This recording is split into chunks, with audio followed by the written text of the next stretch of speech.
आपके 3 घंटे जो है वो लिटरली वेस्ट होने वाले हैं अगर आपको ये पता ही नहीं है कि हमें किस तरीके से 3 घंटे को यूटिलाइज करना है। आपके जो 3 घंटे रहते हैं ना, वो डिसाइड करता है कि आपका रैंक क्या आने वाला है।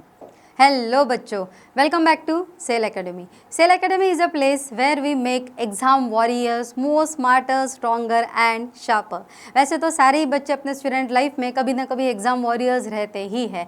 वो 3 घंटे का एग्जाम वॉर हर किसी को फेस करना ही होता है। बट नीट जेई सीईटी वाले जो वॉरियर्स है वो थोड़े ज़्यादा स्पेशल इसलिए होते हैं बिकॉज कंटिन्यूअसली 2 ईयर्स का जो हार्डवर्क होता है वो उन्हें अपने 3 घंटे के उस पेपर में उतारना होता है। ओके, सो इसीलिए नीट जेईई और सीईटी के जो एग्ज़ाम वॉरियर्स है वो थोड़ा ज़्यादा टेंस होते हैं बिकॉज 3 घंटे के लिए बेचारों ने 2 साल लगातार मेहनत की हुई रहती है।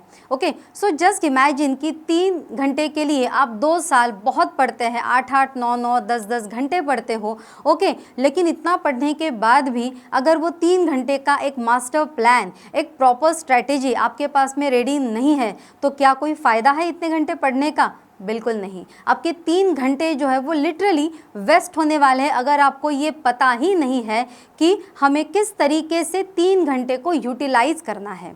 इसीलिए बच्चों आज का वीडियो सारे एग्जाम वॉरियर्स के लिए बहुत ज़्यादा स्पेशल होने वाला है बिकॉज आज हम डिस्कस करेंगे एक मास्टर प्लान, एक मास्टर स्ट्रैटेजी जो कि आपके 3 घंटे को बहुत ज़्यादा प्रोडक्टिव बनाने में आपकी हेल्प करेंगे। बिकॉज आपके जो 3 घंटे रहते हैं ना, वो डिसाइड करता है कि आपका रैंक क्या आने वाला है। Okay, let's start. But start करने से पहले अगेन, अगर आपने चैनल को अब तक भी सब्सक्राइब नहीं करके रखा है then do please subscribe the channel right now. Your future will definitely thank you for that. Okay, and please like the video अगर आपको पसंद आया है ये स्ट्रेटेजी प्लान तो। एंड एंड में पूरा वीडियो कंप्लीट होने के बाद I want you to please comment कि कौन सा स्ट्रैटेजी प्लान आपके लिए नया है, आपको अब तक पता नहीं था, या वो कौन सा स्ट्रैटेजी प्लान है जो आज अभी से आप अपने मॉक टेस्ट के दौरान प्रैक्टिस में लाना शुरू करेंगे to tackle that 3 hours of your exam. Okay, so let's move. So बच्चों 3 घंटे का जो एग्ज़ाम का स्ट्रैटेजी है ना, उसका स्टार्टिंग बहुत ज़्यादा इम्पॉर्टेंट है। अब उसका स्टार्टिंग बहुत ज़्यादा इम्पॉर्टेंट क्यों है? बिकॉज एक आपको सिनारियो में एक्सप्लेन कर रही हूँ। जनरली ये जो एग्ज़ाम्स है नीट जेईई या सीईटी, यहाँ पे बच्चों को ना 1 या 2 घंटे पहले का रिपोर्टिंग टाइम दिया जाता है। बच्चे बहुत पहले से ही एग्ज़ाम हॉल में आकर के बैठ जाते हैं। इतना पहले से एग्ज़ाम हॉल में आके बैठते हैं मतलब उनका चेकिंग होता है एंड वो सारी फॉर्मेलिटीज़ होती है, फिर उनको अंदर आके बिठाया जाता है, फिर वो एग्ज़ाम हॉल में जाते हैं। ये लगभग 1 से 2 घंटे का पीरियड होता है। इस पीरियड के दौरान उस बच्चे की क्यूरियोसिटी एंड तक बहुत ज़्यादा बढ़ चुकी होती है। At the same time anxiety level भी बहुत ज़्यादा हाई जा चुकी होती है कि पता नहीं अब क्या होगा, पता नहीं अब क्या होगा, क्योंकि घर से निकले सीधा एग्जाम में गए, फटाफट पेपर आया तो बात अलग है।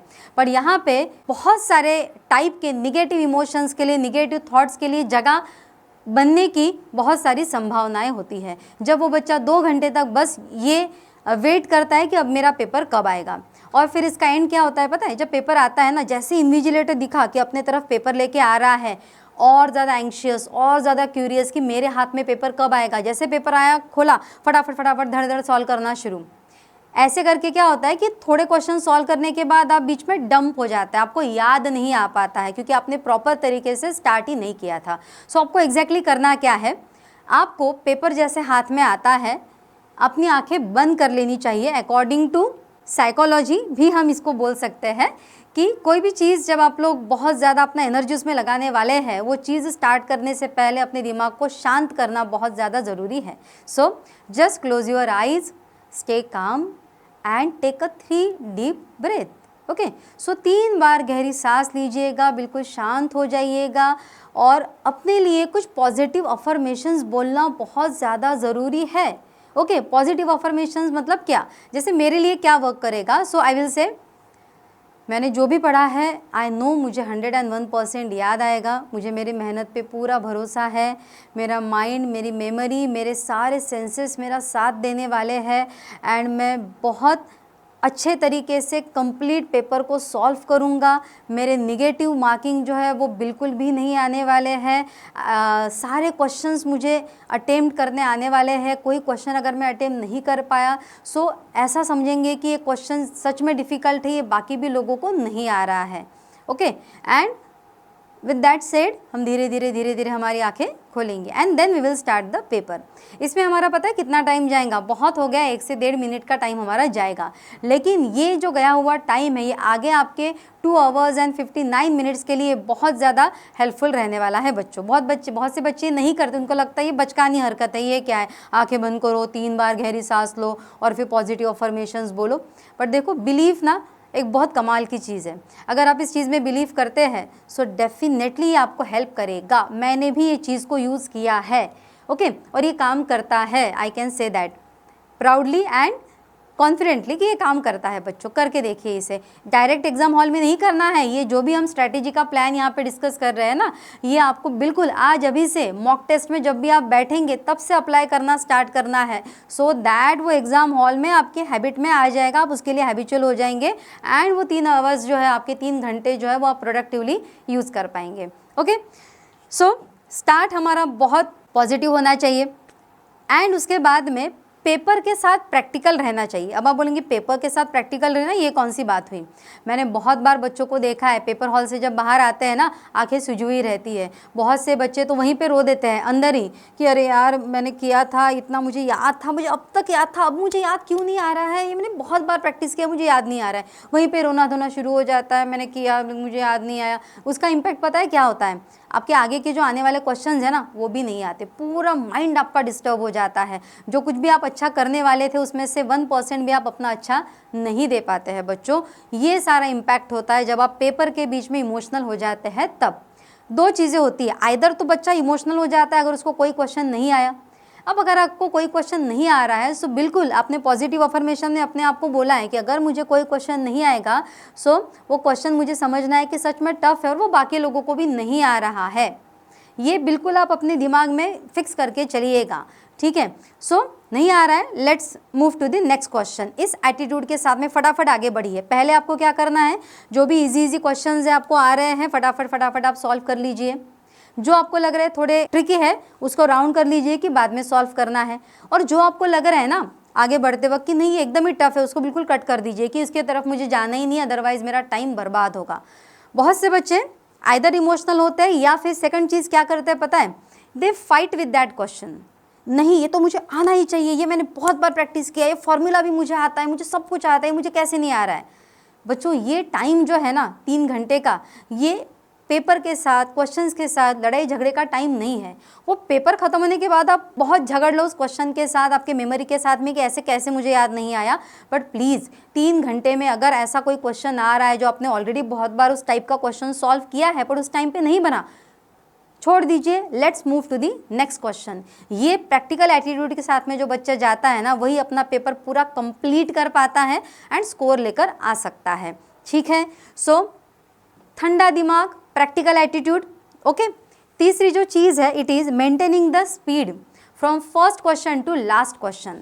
अब मैंने मॉक टेस्ट में भी बहुत बार बच्चों को देखा है, पता है क्या करते हैं, जैसे पेपर हाथ में आया ना, जैसे कि पार्क में टहलने जा रहे हैं उस टाइप से क्वेश्चंस पढ़ते हैं। एक क्वेश्चन 2 बार पढ़ेंगे अननेसेसरी, भले ही वो इजी क्यों ना हो। ऑप्शंस भी रिपीटेडली पढ़ेंगे, फिर धीरे से राउंड करेंगे, टिक करेंगे। जैसे लगा 1 घंटा हो गया उनका स्पीड बढ़ जाएगा, वो मैराथन रनर्स हो जाएंगे, अब उनका स्पीड बढ़ जाएगा। जैसे पता चला यार अब तो सिर्फ 40 मिनट बचा है, फिजिक्स का सेक्शन मेरा पूरा बाकी है, तो क्या करेंगे, तो बिल्कुल ओलंपिक के रनर्स बन जाएंगे, ठीक है। इस टाइप से अगर आप करते हैं ना तो पूरी धांधली हो जाती है, पेपर ठीक से ख़त्म ही नहीं हो पाता है। तो मॉक टेस्ट के थ्रू ही आपको ये आदत डालनी है कि जैसे पेपर हाथ में आया बिल्कुल आपने अपना दिमाग भी शांत कर लिया है, आप पॉजिटिव एटीट्यूड में भी हैं, ठीक है। तो अभी आप जब अपना पेपर स्टार्ट करते हैं, स्टार्ट विद दैट स्पीड। एक ही बार क्वेश्चन को पढ़ो, एक्सट्रैक्ट निकाल लो, एक ही बार ऑप्शंस को पढ़ो, एक्सट्रैक्ट निकाल लो, मर्ज करो, फटाक से आंसर आप लोग टिक कर दो।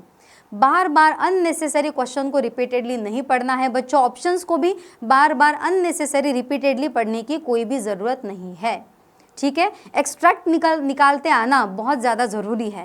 क्वेश्चंस का एक्सट्रैक्ट निकालना, ऑप्शंस का एक्सट्रैक्ट निकालना एंड देन करेक्ट आंसर को टिक करना। 1 मिनट फॉर 1 क्वेश्चन, इस तरीके से प्रैक्टिस करो, एंड में कोई प्रॉब्लम नहीं जाएगा। 1 मिनट फॉर 1 क्वेश्चन, ओके। तो आपको ये याद रखना है, बिकॉज आपकी जो मॉक टेस्ट है वो आपकी फाइनल मैच की प्रैक्टिस है, ये आपको भूलना नहीं है, याद रखना है। अब जो बच्चे जेईई एमएचटी सीईटी अटेम्प्ट कर रहे हैं उसमें तो ऑनलाइन पेपर है, आपको ऑनलाइन टिक करना है। बाद में आप अपना आंसर चेंज भी कर सकते हैं, बट याद रखना 99.99% जब बाद में आप अपना आंसर चेंज करते हैं ना, वो गलत रहता है।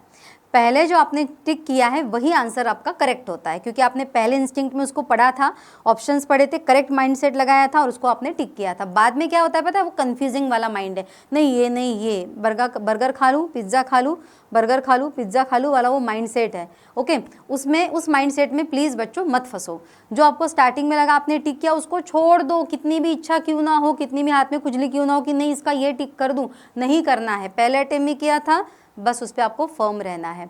ऑफलाइन नीट के पेपर में बहुत बच्चे क्या करते हैं ना कि पहले इधर के क्वेश्चंस पढ़ लेते हैं, वहाँ पे फिर टिक टिक कर देते हैं। सर्कलिंग जो है वो एकदम लास्ट में करते हैं। लास्ट में सर्कलिंग करने से दो चीज़ें होती है। पहला, अगर आपने यहाँ पे कोई क्वेश्चन छोड़ दिया है जो आपको सॉल्व नहीं करना है और यहाँ पे आप सर्कल कर रहे हैं, लेट्स टेक एन एग्जाम्पल कि 10th नंबर का क्वेश्चन आपने सॉल्व नहीं किया है, सो सर्कल करते वक्त ये चांस है कि 11th नंबर का सर्कल आप 10th पे करें, 12 नंबर का सर्कल आप 11th पे करें। ये हुआ है 2019 की बात है। मेरा एक स्टूडेंट था, सीरियली 10 क्वेश्चंस के आंसर उसने इसी तरीके से एक अनसॉल्व था उसकी जगह पे ऊपर ऊपर किए, and only for that reason उसको रिपीट करना पड़ा। रिपीट में फिर उसका ऑफकोर्स नंबर लग गया जीएमसी में, अभी वो इंटर्नशिप कर रहा है, बट ऐसा हुआ है बच्चों। ओके, सो इसीलिए ये बहुत ज़रूरी है कि जब आप आंसर को टिक कर रहे हैं तभी के तभी आप सर्कल भी कर लो। इससे वो वाला माइंडसेट ये नहीं ये नहीं ये वो वाला भी चला जाएगा और जो एरर है वो भी आपके अपने आप अवॉइड हो जाएंगे। ठीक है, so you don't have to overthink on the options. Please बहुत ज़्यादा मत सोचो ऑप्शन के बारे में। अगेन मैंने स्टार्टिंग में ही बताया, एक्सट्रैक्ट निकाल लेना ज़्यादा ज़रूरी है। एक एक ऑप्शन को ले लेके बहुत ज़्यादा आप सोचेंगे ना तो काम नहीं करने वाला है। सो ठंडे दिमाग से आपने पेपर स्टार्ट कर लिया है अपना। ओके, पेपर में आप बिल्कुल प्रैक्टिकल एटीट्यूड के साथ में जा रहे हैं। स्टार्ट से लेके एंड तक 1 क्वेश्चन फॉर 1 मिनट ये स्पीड आपने मेंटेन करके रखा है, जिस वजह से एंड में आपको ये भी है कि आपको 15 to 20 मिनट्स तो आराम से बच जाएंगे, ताकि जो क्वेश्चंस आपने छोड़े थे ट्रिकी वाले उसको आप अटेम्प्ट कर पाए। ठीक है, आपने जब जब जैसे जैसे अटेम्प्ट किया वैसे वैसे सर्कल कर लिया है, सारी चीज़ें आपने बिल्कुल अच्छे से कर ली हैं। Okay, so at the end आपका जो एग्ज़ाम है ना 3 घंटे का, ये पता है क्या टेस्ट करता है? ये टेस्ट करता है आपका अपने आप पे कंट्रोल कितना है, आपका फोकस कितना है और किस स्ट्रैटेजी के साथ में आपने ये पेपर को अटेम्प्ट किया है। और वही बात मैंने आपको ये पूरी वीडियो में बताई है। यही बात इस पूरे वीडियो में हमने सीखी है कि अपना कंट्रोल जो है वो कैसे लाना है, अपना फोकस बिल्कुल कैसे मेंटेन करना है 1 क्वेश्चन फॉर 1 मिनट करके, एंड स्ट्रैटेजी को कैसे प्लान करना है, कैसे पॉजिटिव एटीट्यूड में पेपर को हमें स्टार्ट करना है। ओके, सो आई विश कि आप सब एग्ज़ाम वॉरियर्स अपने 3 घंटे को बहुत ज़्यादा प्रोडक्टिव बना पाए। 3 घंटे के टाइम पीरियड में अपना कंट्रोल, अपना फोकस, अपना स्ट्रैटेजी अच्छे से इम्प्लीमेंट कर पाए, सो दैट ये सारे एग्ज़ाम वॉरियर्स जो इस वीडियो को देख रहे हैं, you can achieve your dream, your aim, your rank. Okay, so all the best बच्चों। एंड कौन सा स्ट्रैटेजी प्लान इसमें से आपको सबसे ज़्यादा अच्छा लगा है, डू कमेंट। Thank you.